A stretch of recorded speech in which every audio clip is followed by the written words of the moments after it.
India में trade को control करने के लिए फ्रेंच और ब्रिटिश दो के बीच लड़ाई लड़ी गई। 3 लड़ाइयाँ हुई।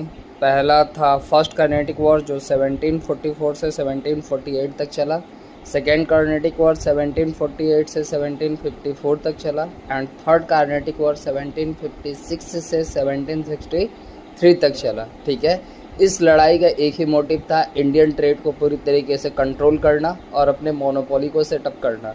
और इस लड़ाई में फाइनली फ्रेंच की हार हुई और ब्रिटिशर्स की जीत हुई और तब जाकर Britishers east India company India में सबसे पावरफुल फॉरेन ट्रेड कंपनी बनकर उभरी और फाइनली यही कंपनी इंडिया पे रूल आउट भी करने लगी।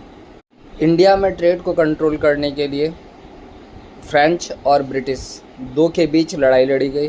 3 लड़ाइयाँ हुई। पहला था फर्स्ट कर्नेटिक वॉर जो 1744 से 1748 तक चला।